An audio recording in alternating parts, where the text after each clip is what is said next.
Okay. The name, should I start with? Yeah. Hi.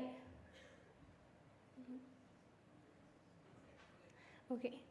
Hello, my name is Leiva, and the name of my speech is The Memory Between Lights. Spring twilight, not day anymore, not quite night. It is a moment, a threshold between what is beginning and what is ending. And in that light, we're given a simple image: a flame lighting another flame, a candle touching another candle and lighting it. At first, nothing dramatic happens. No explosion, no sudden light, just one flame touching another. And yet something extraordinary occurs, because the first flame does not grow dim. Nothing is lost. The light simply continues. Which is why I believe this haiku is not really talking about candles. It is talking about continuity, more specifically, the transfer of memory. You see, human beings do not live only through their own experiences. We live through inherited memory, stories, traditions, unique ways of seeing the world, hopes that existed long before we arrived. Just like a candle lighting another candle, memory moves from one person to another. And it is this transmission that allows societies to survive. The historian Yuval Noah Harari argues that human societies do not begin from zero each generation. They grow by transmitting and accumulating knowledge through time. In other words, every generation receives a flame already lit. And this is where the haiku becomes more complex. Because the light of the candle is not automatic. Candles do not light themselves. Someone must choose to pass on that flame, and today that choice is becoming less certain. You see, we live in a world filled with information, yet increasingly disconnected from memory. We skim, we scroll, we switch tabs before ideas even settle into our memory. And the danger here is not that we forget facts. The danger is that we forget meaning. And when the transmission of memory is lost, the chain of light breaks. And we see this in the loss of languages. UNESCO says that around 40% of the world languages are at risk of disappearing. 40%.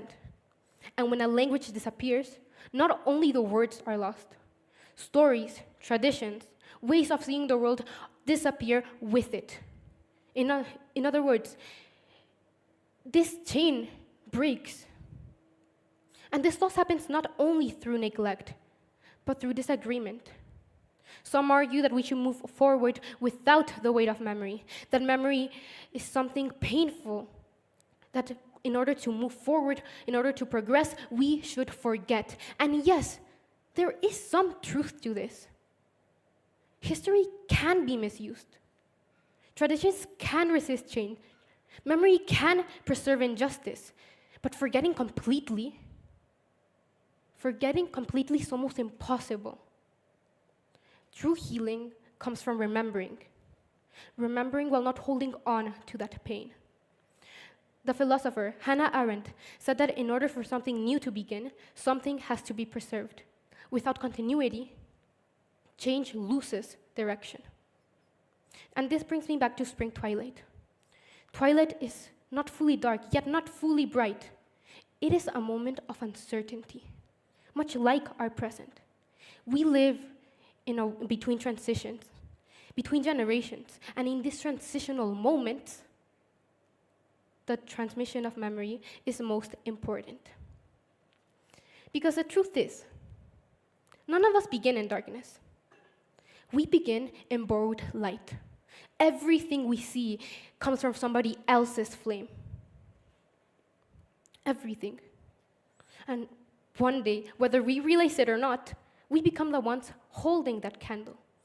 And the question here is not whether we will share, whether we will pass on that light. The question is, what kind of light will we share? Will it be knowledge? Uncertainty? Or will we let the flame fade in distraction and silence? The haiku does not give us any instructions, but it does give us a moment. A light lighting another candle. And perhaps that is enough. Because it reminds us that continuity does not depend on grand gestures.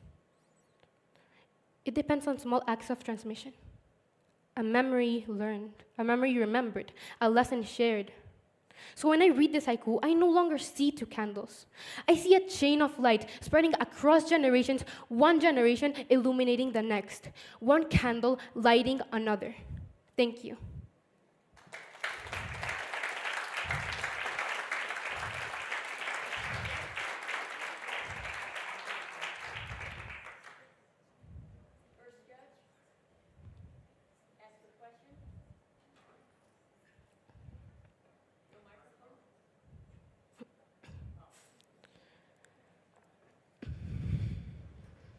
Hi.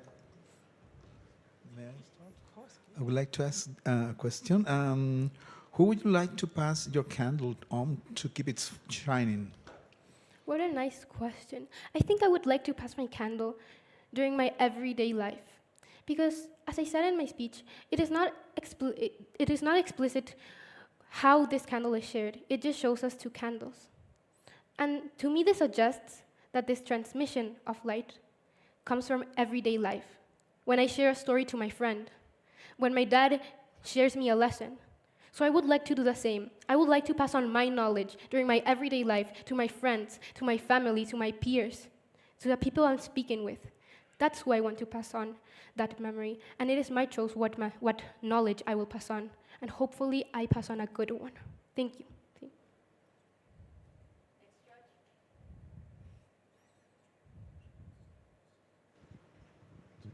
Hi, Anna. Thanks for your speech.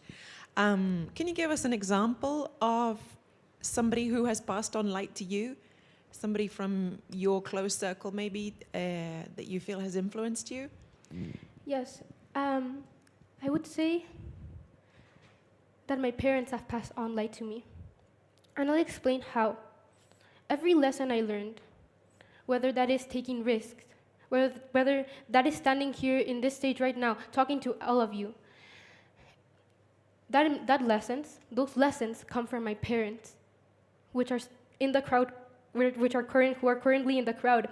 So I think that is the most important lessons I've learned. I think that is the most important light that I have been shared, to be able to take risks. 10 years ago, I didn't speak. I was the most quiet girl in the class. Until one day my dad told me, Anita, every time you speak, you always illuminate. And so I decided to join a debate team on middle school. I decided to speak up. I was known as a shy girl. Now I am known as a good speaker in my school. I present in assemblies.